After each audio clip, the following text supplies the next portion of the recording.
Hello and welcome to Re-enthused. Today we are talking about, Epoch.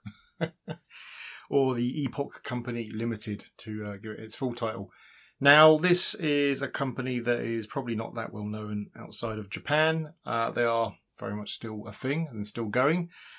And you have probably at least heard of some of the products they make. They're not just solely a computer manufacturer. Indeed, like many of them, they didn't start out that way. They've got a similar history really to Nintendo. So they were founded in 1958 and they were kind of quickly moved into making toys and items like that. Now, some of the toys, or certainly from now that you would know, are things like Sylvania Family, which is the little animal toy things with all the houses and stuff. So that's an Epoch product. And moving on to things like the console and computer side of it, you probably know Barco Battler. If you're a certain age, you'll know Barco Battler. And that was also an Epoch thing as well. So they did kind of touch the West with a few products, but they were better known in Japan. So they went through the usual route that these companies do, and they started out releasing a few of the TV games. So just the ones, the simple ones that have got like versions of Pong on effectively, and so releasing those, they were moderately successful with those, certainly in Japan.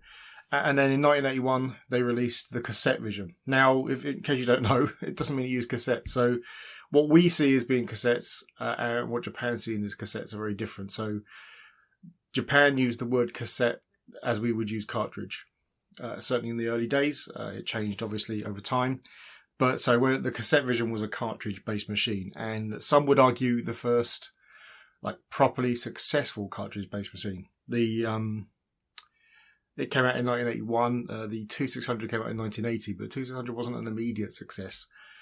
I would argue that, yes, this was the most successful cartridge machine in Japan, but I'm not sure it beat the 2600 to being successful in that sense. But anyway, it was a very successful machine. Epoch were by far the market leaders in Japan for these machines, and they did what a lot of companies do when you're the only game in town, or more or less the only game in town. They got a little bit complacent and they didn't really do much more past the cassette version. Sorry, I'm jumping ahead there. And the cassette version, let's get one in. So this isn't the original. This is the Junior, which was the cut down, cheaper and smaller version. So I haven't got the larger version, unfortunately. But the larger version was quite a bit bigger, and it had two sets of controls. So you can see the controls are actually built into the console. And this was basically standard practice at this time, and very much aped a lot of the TV games, because they were making a whole new era of machines. Obviously, Atari went a very different route and had separate controllers. But yeah, this followed. Yeah, you see this really annoyingly. I was cleaning this with isopropyl, and I was trying to avoid the text because I knew it would come off. And unfortunately, the far edge of the cloth had some isopropyl on it and caught the edge and rubbed it off. So I will have to repair that in some way, possibly by making a transfer sticker, which is never perfect, but well, it's a shame. My fault though. You have to be more careful when you're doing these things. So so this was effectively the first machine, but they got complacent. They didn't really release anything new. But these little cut down versions of the consoles weren't really a new thing. And then of course Nintendo came on the scene in 1983 with the Famicom, and well, that's kind of the history really is made there. The Epoch did try to fight back, and in 1984 they released the Super Cassette Vision, which just happens to be one of my favourite consoles of the 8-bit era. So here you are. This is a Super Cassette Machine, which when it's got this little flap down, because the flap hides the controllers, very much like the Famicom, it hid the controllers in its bay. Now, yeah, although the Famicom came out a year earlier than this, there's a lot of confusing text that the Famicom, its like built-in controllers were inspired by this, because I think this was announced earlier but didn't come out as early. I'm not sure. I've always believed that, but it's hard to prove it one way or the other, to be honest. So it's probably more easy to believe that this was inspired by the Famicom, just because it came out earlier. But yeah, this is a pretty good machine. It I'd say it just about competes with the Famicom in terms of the quality of the games. It's got some very, very good games, actually. Very, very good version of Boulder Dash and Miner 2049er, which are two favourites of mine. So yeah, some good games.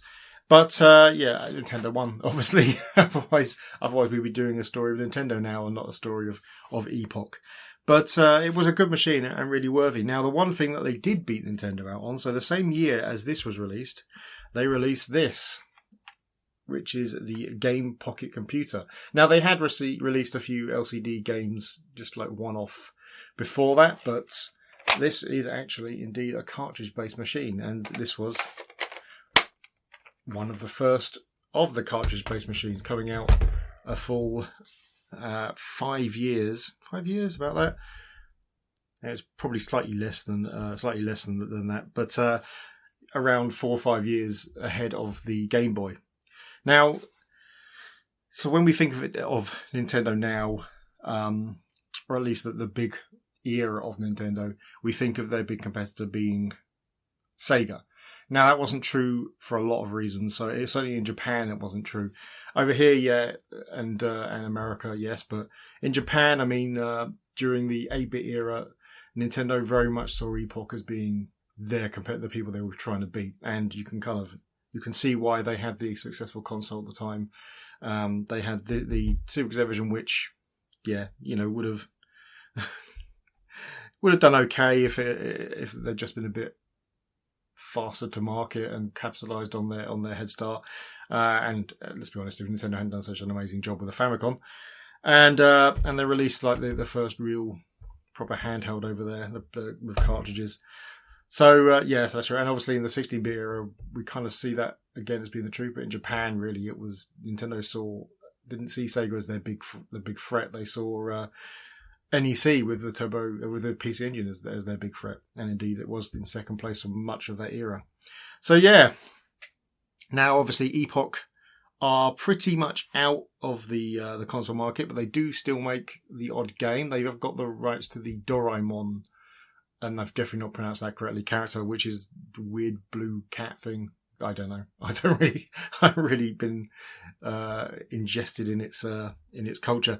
So they do still make, or at least have the occasional game based on that property, and so they do kind of have a bit of a tie into the computer industry still. And yeah, they're still obviously going very strong indeed as a company, but it really is another one of those what could have been stories. Now, in terms of getting these machines, now I would utterly recommend getting hold of a Super Cassette version.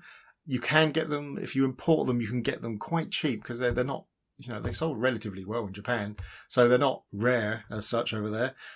People put a big premium on them when they're imported because they're not as well known, but yeah, you can if you look at import markets like the Japanese auctions, like Yahoo auctions, then you can pick them up relatively cheap.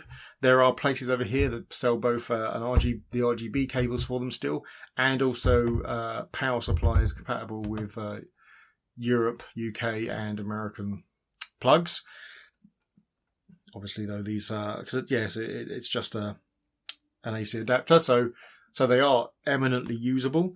The games they can be tricky to get hold of. If you don't mind without boxes, you can get them relatively cheap still, including on eBay auctions in our country. Still, you still can get games for okay prices. So yeah, definitely worth getting. The Game Pocket Computer, these are very rare. Very hard to get hold of. The games even more so. This isn't actually a game. This is just a kind of a filler that just so it goes in there. There's no actual PCB properly inside there. But it does have a built-in, like it's a graphics package, a bit like Etch-a-Sketch, and also a like a slidey puzzle game as well. The games are even rarer to get hold of than the actual machines. Now, in terms of the cassette vision itself, the original, they are middling to hard to get hold of. They seem to attract a premium everywhere. This one I got because it basically came with nothing. No power supply or anything. So this was moderately cheap. I think I paid 30 quid for it, pretty much. But expect that to be premium prices. Honestly, there are some good games for the cassette version. Obviously, it was the market leader for so long, so there are some good games out there. But the Super cassette version has also good games, and it's much easier to get hold of. The cartridges, well, they're very much what you expect. I mean, that's a Super cassette version one. They're quite nice. They're all different colours. The boxes are literally boxes. So these little cardboard boxes with nice graphics on them, and the games just kind of slide out like that. So they're kind of cool. This one's missing its manual, so maybe not the best one to show. Let's show this one instead. So they have these little instruction booklets inside them as well, generally. So they're quite nice. I like them. They look very nice on a shelf because they've got the title on most of the edges, so they're quite nice to look at.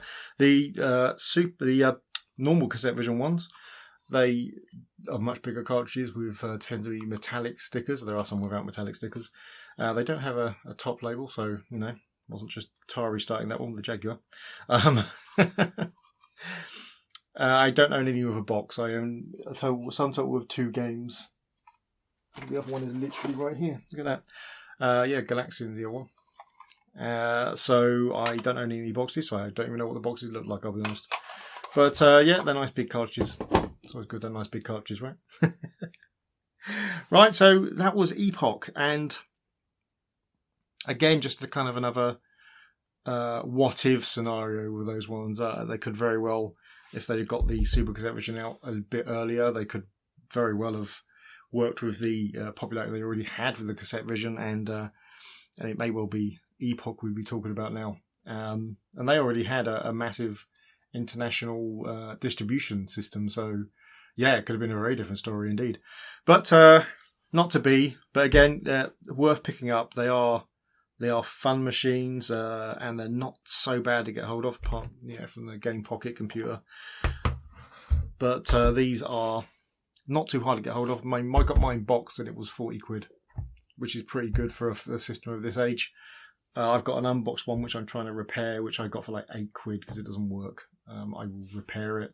It's missing this as well, which is annoying because that really does kind of add to the look. It's really hard to get the controllers in. Oh yeah, the controllers. I mean, they are connected just like on the Famicom, the original Famicom, so you can't remove them.